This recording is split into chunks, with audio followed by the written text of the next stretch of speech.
say any more words, we're both going to hit a button so that we can be live streaming on Instagram as well. Did yours work? Do I need to refresh the page or I don't know. Let's see. it? Oh, now it's okay. Now it's active. Yes. Okay, great. Just okay. So, Rakai'el, well, first you can see underneath her name, she's the founder of Webb and Light and Rakai'el.com. On a sort of warmer note, because I have this long history with Rakai'el. I mean, I was thinking it's 15 years actually. 15 Yeah. years.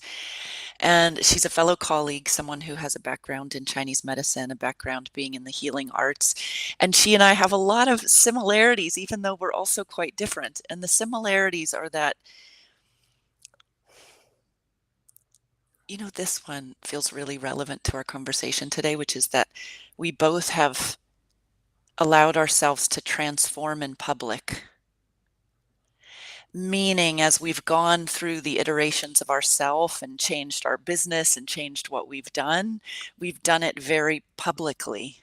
We share about it. It's going on in view. And I think that takes a special kind of soul and human. And I definitely know that it's part of why I'm here. And it's part of why we're here today together in this conversation called Metamorphosis. So, anything else you want to add for context for yourself might be fun to pepper in here. Yeah.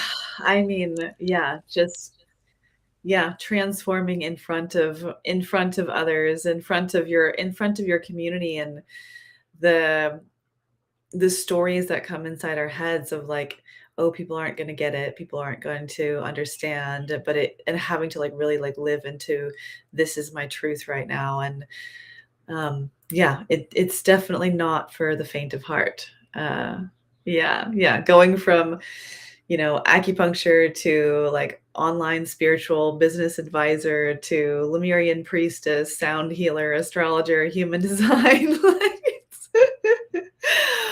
Yeah, and acupuncturist before, and so yeah, the wild transformation, and how I just feel like this conversation is going to be such a deep gift to anyone who feels like they're standing on the edge, that they feel like they are that caterpillar where they're like, my life doesn't match what I feel inside anymore, and I don't know to how to create a situation where I can actually change and I can actually live into, because so many people feel they've changed on the inside, but they have all of these stories of like, I'll lose my relationship or I'll lose my job or whatever. And so they don't make those changes. And so, yeah, my biggest prayer is that these conversations can be a permission slip for anyone who hears this, who's feeling that change inside of them, to know that it is possible and you can do it. And it is absolutely worth it. Mm-hmm. That's beautiful. This kind of tugging on that thread of change. Uh, you and I were having a little back and forth preparing for this in our voice memos, and we were both saying in different words that there's this experience of the old falling away, and not quite yet knowing exactly what the new identity is. I want to say something more about that, but I'll complete the thought. This like, oh, I'm not that person anymore. That doesn't quite fit. That doesn't quite fit. That is, and you're sort of sloughing it off, or it's thinning out and it's falling off. But then it's as if, there's not quite the structures. This is how I experience it anyway. Not quite the structures yet in place for me to fully have a full view, like a reflection back of myself. Oh, Tiffany, this is who you're becoming, and this is then how it translates into what you're doing for business, or how you're speaking about yourself now. uh, do you want to start with, if it just like feel this in your being, would you do you like the idea of starting and peppering in some sort of high level cosmic orientation to what's happening right now, or sort of zoom in on a personal vignette? I think it would help for a lot of people to kind of feel, because I think that it's a lot of people feel like this right now. Um, yeah, to tend to do the cosmic lens. Um, so just for, kind of frame for all of us, from an astrological perspective and also from some human design too.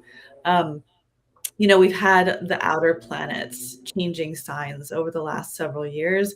We had Pluto going into Aquarius, which is transforming our relationship to our authenticity. And just to put it very succinctly, and then we've had Uranus moving. Well, first we had Neptune going into Aries, which is like you have to become the spiritual warrior for your dreams, and really dreaming this new dream that is, it's much more like your dreams they have to serve you first so that you can be whole and complete, so that then when you choose to serve others, your service comes from overflow. Mm, Because so much of our past has been around that service is sacrifice. And that's an old story that's ending. And then we have Saturn going into Aries, which is like, okay, now you have to build the systems and the structures so that you can take inspired action moving forward in the direction of your dreams. And then it's like, I mean, it's the whole players coming onto the stage, and they're like all gathering and preparing. And so then we also had Uranus going into Gemini, which is like you have to change the way that you think. Like, it's revolutionizing our thoughts, and this idea of, thoughts create things, and manifestation, and quantum reality, epigenetics. It's like you can talk about it through so many different lenses, but it's like the way that we expect things and our thoughts around what we expect. It's like literally when you have outer planets shifting like this, it feels like the tectonic plates of reality are rearranging. And so that's what we're all feeling. mm, And so there's a lot of people who are feeling like what you said, where it's like my old identity doesn't fit anymore, but the new one isn't fully formed. And it's scary, to sit here on the precipice of the unknown. And when your identity is connected to how you make money and how people mhm, know you and your reputation, it's like the stakes are even higher. mhm, Uh, and then from a human design perspective, right, we have all this astrological stuff lining up, but then in human design in 2027 in February, the background frequency will shift. We've been in this background frequency of service as sacrifice and compromise and trade-offs and bargains, and kind of, building infrastructure for how we live together for 400 years. And when that shifts in 2027 February, it shifts into a more individual frequency where it's like, how can I serve myself first so that when I do serve others, it comes from this place of overflow and it feels genuine, because there's been a lot of service in the last 400 years that's not been authentic. It's not been genuine because it's required some kind of self-sacrifice and compromise within us. So I want to offer all of that as validation, that if you're feeling like, everything is dissolving and you're not really sure where the next step is, you're right on track. Like, we're all being initiated into a new version of ourselves that's going to be a beautiful butterfly, right? That's going to be something that is more beautiful and more resilient. You think about monarch butterflies. I raised them in my living room. I've raised over 33 wow, caterpillar monarchs. Yeah. That was my Uranus opposition initiation part of it. And so you can grab them by their wings, because their wings, the dust on their wings is very very strong, because they have to, it's like, for another kind of moth or something, you never want to touch them because you're going to take the dust off of their wings and damage them. But for monarchs, you can because their wings are so resilient because they have to migrate for so many miles. And so they're actually really strong. They're very beautiful. They're very strong and they're very, very resilient. And so that's what we're all transforming into right now. Mm. Okay, this is the little tech thing before we continue. I I was getting some glitch in your sound. Do you hear any glitchies in my sound? Test, test, test. Is it okay? No. Okay. And then on your end, if you have any browsers that are open that you don't need, you can close them. This restream takes a lot of bandwidth. Okay. Uh, Got it.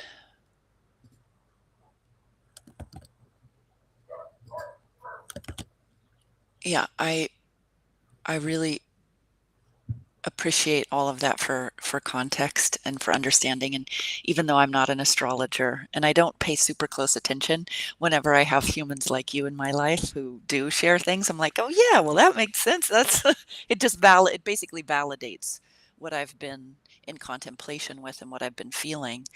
And as the experimenter that I am, I really like to just sort of feel into Tiffany's unfolding experience and feel how that is, uh,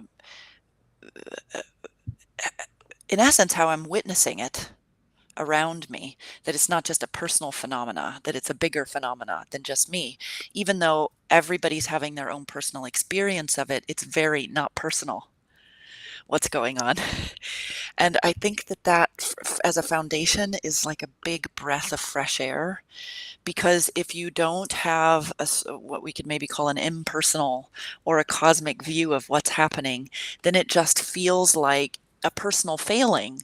Because if you're actually looking through, if we said the previous paradigm's eyes, conditioned eyes, about how to identify and sort of critique the job that you're doing in life, like how good you're doing, then it just looks like you're screwing things up.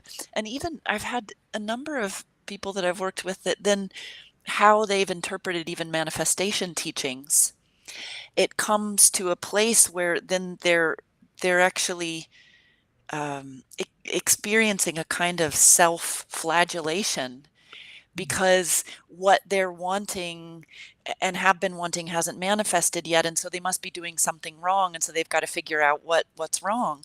When really, in what's been happening in my experience is like, oh, life has been calling me into the deepest, sweetest surrender. Like just laying down of arms. Any place where I was still operating out of any residue of something connected to a persona or to my past, it can't come through this birth canal. Like it can't come through this gateway. So sometimes it feels excruciating. And more, uh, I I fairly swiftly just reorient to this wherever, my eyeballs are popping out at some different level. I sort of reorient with this level that I'm now starting to orient to. And when I'm orienting from there as me in there, and I can view everything that's happening, it makes sense. There's Mm. no there's like zero need or impulse to make anything right or wrong or black or white or good or bad for that matter. And yet I am at the same time, it's not like there's two things I want to say and then pass it off to you. One is that for me, as a human who loves to do things, like I get creative impulses and I just put it right into play. That's how I love to operate. And part of this for me has been, no, you're going to slow way the F down. And then took a while for my mind to slow down. And no, take a pause before you put something out or not, but feel what it feels like to savor Mhm. that whatever you're receiving is just for you first and foremost. Mm. And then if from there you feel inclined to reach out to someone or to share something, let it flow, let it overflow from there.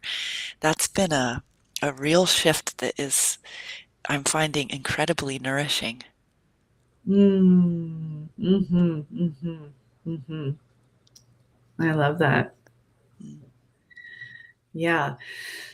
I mean, to me, that's also like, um, that's what it is to have emotional authority in human design.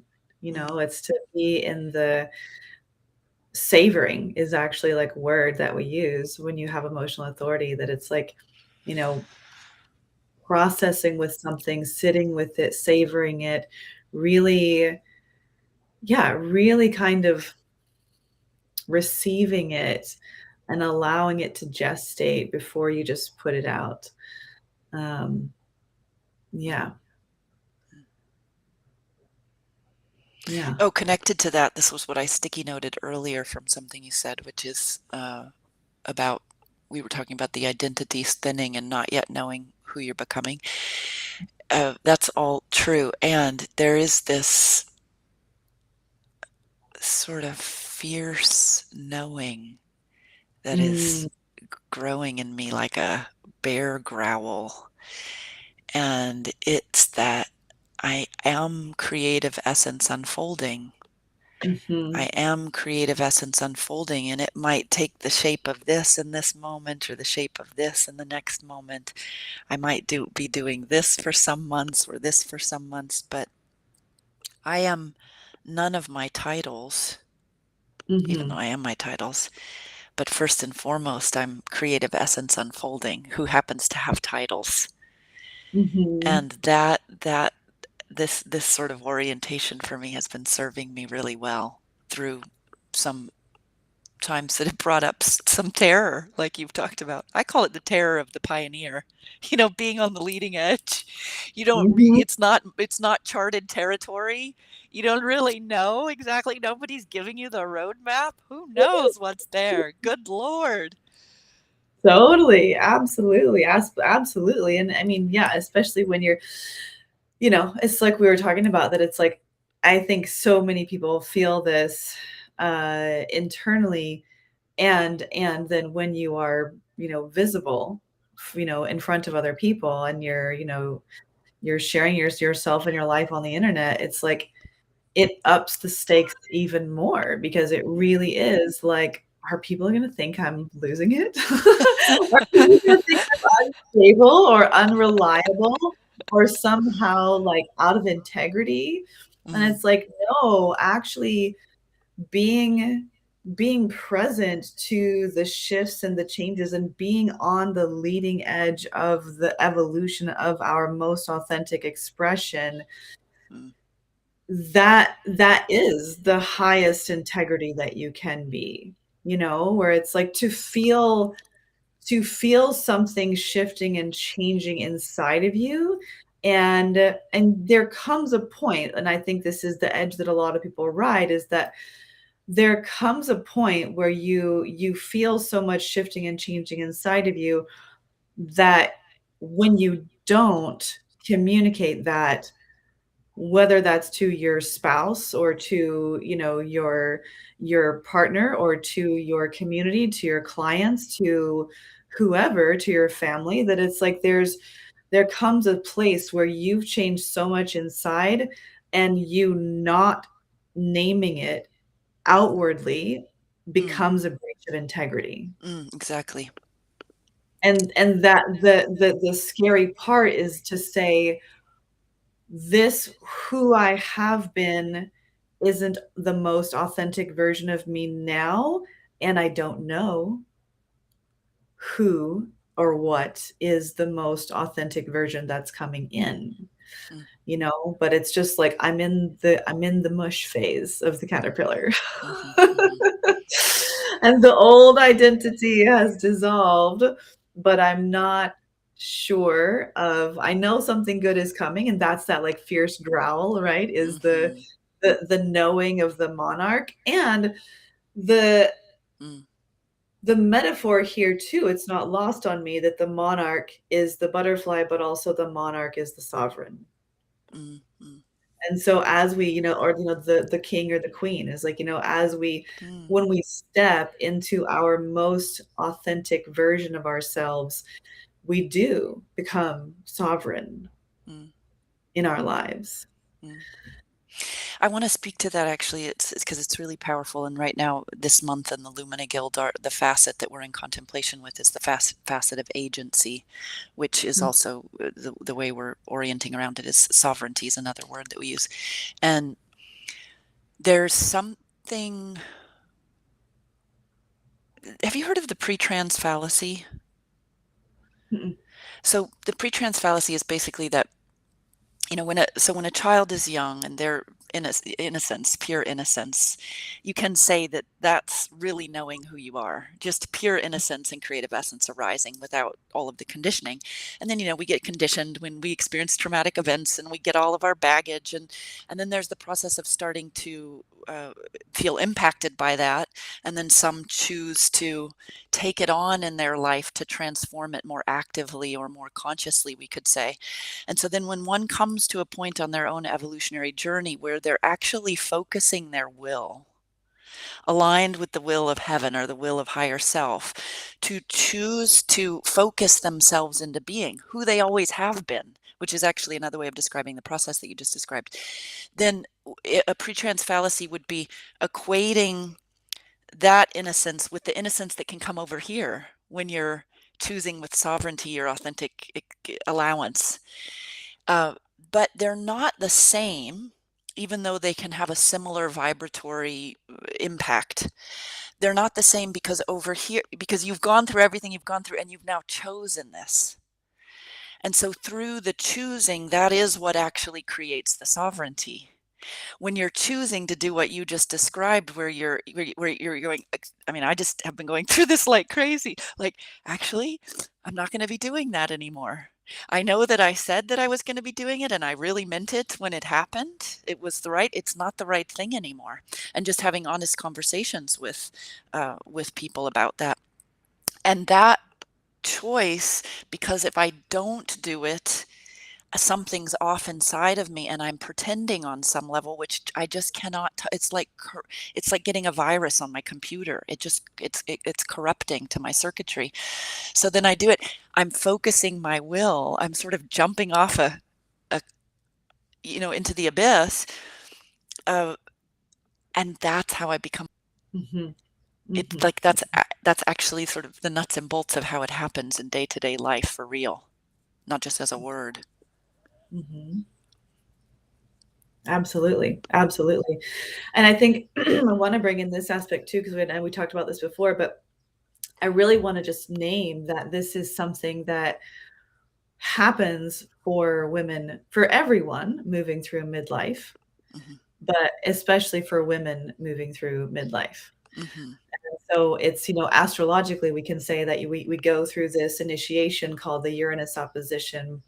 And in that time, we have Uranus in our birth chart, and then we have transiting Uranus through the sky. And when it opposes our natal Uranus, it opens up this huge channel of electricity, of life force energy, Wow. and that it unlocks the kundalini from the base of our spine that rushes upwards, and it's meant to rejuvenate our cells for the second half of life. Mm. But if there's any kind of blockages along the way, that experience can feel wildly uncomfortable and disorienting. And so for Wow. women, it happens for men too, but for women, that's paired with perimenopause. Mm. And so then it's like a lot of times it's an awakening, right? Uranus is the awakener. And Mhm. so we're meant to be awakened in the second half of our life, usually 44, 45. And and it's tied into so that's what I'm going through. And then you're going through Mhm. the Chiron return, which is going through when you're 50, which is like going through all of the deep healings and internal resolutions of all of those wounded parts of yourself so that you'll love this, be the master teacher. Mm. um, because we don't want our elders to either, number one, be role models for the youth from a place of inauthenticity. Mm, right? We want because that's what midlife is. It's the initiation into being a role model for the younger generations. mm, And so we want our elders to be authentic, right? We want them to feel free. We want them to mm, be authentic in their expression in life. We can't have people being role models who are not in integrity, not, they're not being their most authentic selves. Like, we need the mhm, pure radiant life force of your most divine authentic expression coming out for the youth. And then, when you go through Chiron, it's like you need to have integrated your woundings, because we don't want elders perpetuating traumas from unresolved healing, mm, So so it's this it can happen at any point in life, but it especially happens in a very visceral way when you're moving through midlife from 44 to 50, and there's a range of buffer on the outside of those ages. But um so really just speaking to the fact that it's like there are a lot of women right now who are like, you know? yeah. But to lean into what is the leading edge of my most authentic, most radical expression now, and to Mm, not shrink back from that. I feel like, our human selves, with all of our like fear of change and everything, it's like, it's okay. It's okay. Instead of holding back and that feeling of restriction from fear, kind of leaning forward and being like, okay, like, I'm just running off the cliff here, but I trust that I will be taken care of, and so held, and that I will grow wings on the way down. oh, I love that imagery. Mm. I'll I wanna add one thing to what you said about how I something that's been helping me in navigation, and and then maybe we start to come into summary and start to feel the thread for next week. We're gonna by the way, to anyone watching, we're going to have a series of 3 dialogues all connected to this theme, so this is sort of wetting your whistle and beginning to open us all up to anything more and very relevant to this conversation that wants to come in. So I was talking about how I had, I kind of got slowed way, way, way, way, way down. Part of the time I was slowed down because I was afraid, and part of the time it was just a knowing, and I was in faith. and and then there came a point where uh, I kept getting this niggle to write on my Substack actually about Kiara and I, just our days, like some little vignettes of things that happened. And I immediately pruned it, just very quickly. I was like, no, no, no, that's not what I do. I want to write about the evolution of consciousness and the future of commerce. And then it just kept coming back, like in the early morning. It was just kind of like kissing my cheek. And then finally one morning, which I love, love, love the mornings, I get up early and have the time to myself, and that's when my creativity is really fresh, and Kiara's asleep and Rory's asleep. So, by the way, for anyone that doesn't know me, I'm 51 right now, and I have a 2.5-year-old. So it's really interesting because I went through the whole, and this is my first, the whole mother experience while I was perimenopausal, and now I just stopped nursing her not that long ago, and I'm starting to go through menopause right now. So it's such a it's such an unusual like juxtaposition or sort of clash of tides. I don't know, it's wild. I'm just studying it.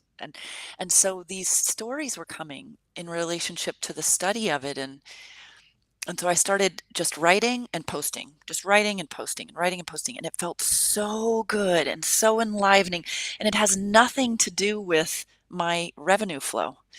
And for me, part of this dissolution of identities and untangling of things was that I've actually needed to untangle my creativity from money. Not that I don't think those can't be beautifully connected, and mine have been for so long. I mean, I've had extraordinary money flow connected to my creative endeavors, but there was somewhere along the way it I became aware of a pressure in there that was sort of killing my innocence in relationship to the creative process. And this has just brought it back to life. And so then as soon as that started happening, a lot of the heaviness that I was feeling, some even symptoms in my body, some things that I felt like I kept bumping up against and retreating, bumping up against and retreating, it all just cleared. So what I want to say is that it is proof to me of a hypothesis that I've had for a while, and I've seen it play out not with myself before, but with clients, is that if you just let yourself go into the creative flow, there's medicine in that. It moves the stagnation. The next answer comes.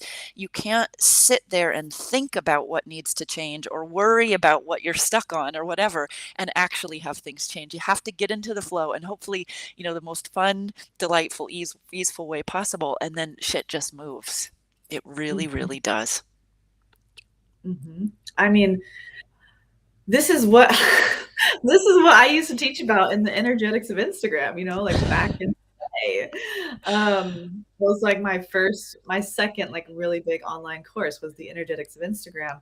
And because that is also what I experience, where it's like when my life feels like it's stuck and it's not moving and like things are weird, it's like a lot of times it's because there's something inside of me that needs to get out. Mm. And sometimes it's, that was, part of that story where it's like, I came back from Ojai from the retreat that we did. Yeah. And you had invited me to teach about energetic hygiene. And then I had started doing little webinars, but I was still doing acupuncture and stuff like that. So I was like, oh, this is just whatever but then things got really weird. So I came to Maui to this anyway, that's not part of that story, but that's a little bit further down. But it was just like things were not moving and it felt like the universe was like, you have this thing inside of you and it needs to get out, and we're going to start withholding things until you actually cough that up. And so then that was the making of the energetic hygiene course, which is the only course that I have not taken down. It's, still available for purchase because it's so essential, energetic Mm. hygiene. Um, but it's shown me, and again, it can be, I was talking with a friend about this the other day, where it's like, it it doesn't, like what you said too, it's like it doesn't you don't have to create something big and magnanimous and Mm. fancy and like all of that. Doesn't have to be your opus, you know? No, no, but there are things that we have inside of us that will serve other people, that need to get out of your journal, that need to get out of your notes app, that need to get out of your head so that they can run off, and so they can be in your Substack and people can read them, or they can be on an Instagram post. And sometimes it doesn't have to be this beautiful polished thing. Sometimes it's like I would tell my students in the energetics of Instagram, just post a picture of a crystal and talk about how weird you feel because you don't know what to post. And so sometimes Mm. just Mm. talking about the discomfort Mm. and making that the post, like just Mm. naming, I feel weird, I feel uncomfortable, I don't know what's going on in my life right now, but I'm just sharing it just maybe for you to know that you're not alone. And Mm. then somebody reads that, their life has changed, and that clears so much space Mm. inside Mm. you because you're not holding this like what feels like a weird, like, Mm. like I'm supposed to have my shit together, or I'm supposed to be this thing that people think Mm. about me. Mm.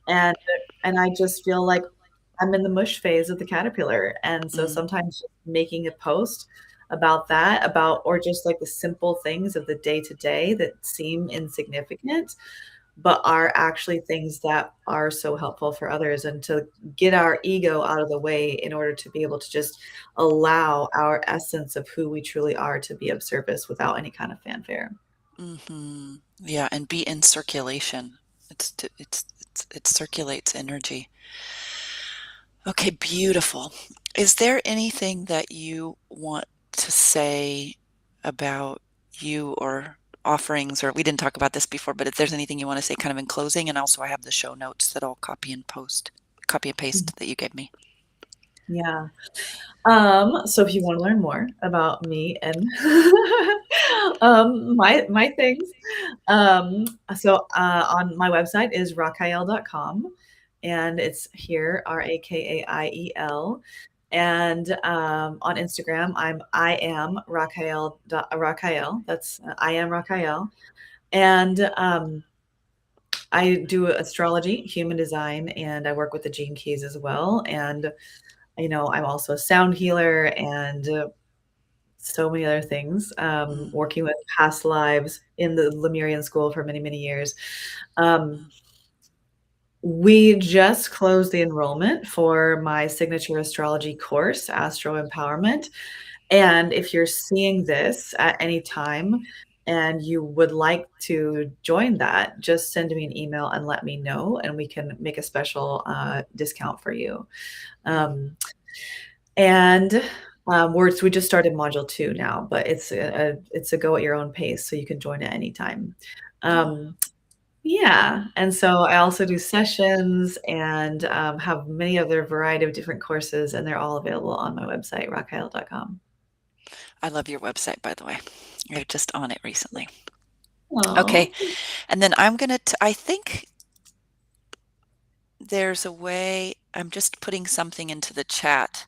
Oh, that looks like, yeah, it's showing up on Facebook and YouTube. So I put two links, and one is to my link tree, which is on Instagram, but you can go to the link tree, and at the very top, this is the main thing, the one thing I want to say today for anybody that's watching this live or that sees this in the next 24 hours. Right now, I'm going for the Amazon bestseller list in my subcategory for my book, The Inner Nature of Essential Oils, and it's so exciting to me. And so the Kindle version's on sale for $2.99, and the more people that buy it in this window of time, the next 24 hours, the greater the likelihood to get this sort of badge, which just it's totally surprising me that this is delighting me so much, because I it wasn't even on my radar until someone brought it up, but it is, it's so fun. And the Windows of the Sky is something beautiful that's coming up with me, and also my enrichment series. People can see all that with Linktree. And Rakai'el and I will be together around this same time next week, and then I think we skip a week and have or we skip a week and then the next 2 weeks after that. So just to make sure for me and for everybody who's listening, so next week would be the 17th. Is that when you're I'm gone that week, or I'm okay. in retreat that So week. yeah, so we won't be here next week. Next week. Yeah, but then the 24th of June, Mhm. and then are you gonna be available on the 1st? Mhm. We're doing it. We're Okay, flying perfect. out to Sri Lanka on the 4th, so Okay, it'll be a great. nice. Thank you to everyone that's listening. Join us back, and I can already feel the buds of what wants to push through in our next conversation. And Rakai'el, you can stay on for a sec after I stop and